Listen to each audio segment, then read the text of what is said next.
अगर वह राम जी को पहचान नहीं पाए तो क्या वह भगवती कहाने के लायक है? नहीं है। क्यों? अगर वह भगवती होकर के, जगत जननी जगदम्बा होकर के, अगर वह राम जी को नहीं पहचान पा रही है तो भला भगवती की क्यों आराधना करी? कोई करने वाला नहीं है। इसकी कथा एक संत बताते थे, कहते थे कि सुनो, जो माता सती जी थी उन्होंने यह जो लीला की, उस लीला के पीछे एक प्रयोजन था। बोले क्या? बोले एक बार की बात है कि भगवान विष्णु शिव की पूजा करते हैं और शिव विष्णु की पूजा करते हैं।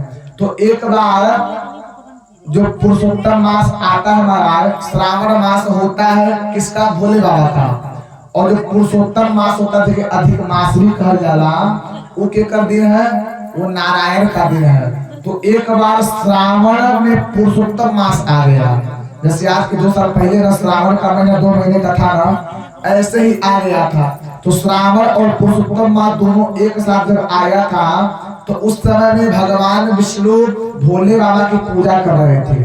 और उस पूजा के दौरान भगवान 1000 कमल का फूल लेकर के भोले बाबा को चढ़ाते थे। तो भोले बाबा के मन में कुछ आया कि भगवान के साथ में कुछ लीला करें। तो भोले बाबा ने उस कमल के फूल में से एक फूल बाबा गायब किया। अरे गायब के 999 फूल नारायण चढ़ा रहा, अब 1000वां फूल गायब। अब बाबा तो भगवान तो गिन के लाएगा। तब भोले बाबा मूर्ति से ऊपर होकर आए, भगवान अरे आपने संकल्प लिया है कि डेली 1000 कमल का फूल चढ़ाएंगे, इतना बस 999 फूल तो हुआ, 1000वां फूल क्या चढ़ाएंगे? तब भगवान का स्मरण सुनिए, जो मेरे भक्त होते हैं वो मुझको पूरे शरीर को कमल की उपमा दिए हैं। चरण कमल, नेत्र कमल, हस्त कमल।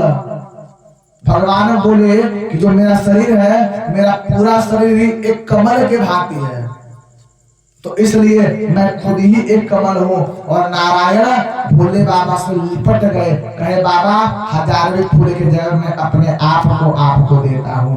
भोले बाबा प्रसन्न हो गए और भोले बाबा ने वहीं पे घोषणा कर दिए कि रे मेरा सबसे बड़ा कोई भक्त है अगर तो नारायण है। और जब यह घोषणा कर दिए तब भोले बाबा कहे प्रभु मैं आपकी भी पूजा करता हूँ, मैं आपका भी भजन करता हूँ, आप मेरी भी घोषणा कर दीजिए कि मैं भी आपका भक्त हूँ। भगवान बोले जिस दिन आप अपना कुछ बहुत बड़ा बहुमूल्य वस्तु का बहुमूल्य कुछ आप त्याग कर देंगे, तब जाकर के मैं आकाशवाणी कर दूंगा कि आप मेरे सबसे बड़े भक्त हैं। अब भोले बाबा टेंशन में काहे? बाबा को लगे महाराज कुछ बट नहीं तो परलता बाबा साधारण में। अब भोले बाबा सोच में रहते थे कि मैं क्या करूं, किस चीज का मैं परित्याग करूं जिससे कारण भगवान मुझको अपना भक्त की घोषणा कर रहे। महाराज एक बार माता भगवती जी गई नारायण के पास में, कही हे प्रभु भोले बाबा बड़े विचलित रहते हैं। बोले क्यों?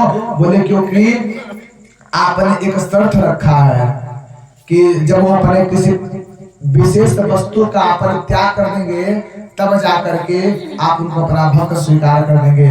भगवान बोले मैया अब यह शर्त तो रख ही दिए हैं, तब यह तो बाबा को करना पड़ेगा। तो भगवान बोले मैया अगर आप चाहे तो यह हो सकता है, क्योंकि आप जगत जननी जगदम्बा है।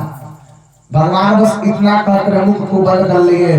तो माता भगवती ने, माता सती ने जान बुझ करके यह लीला किया और आकर के राम जी की परीक्षा ली।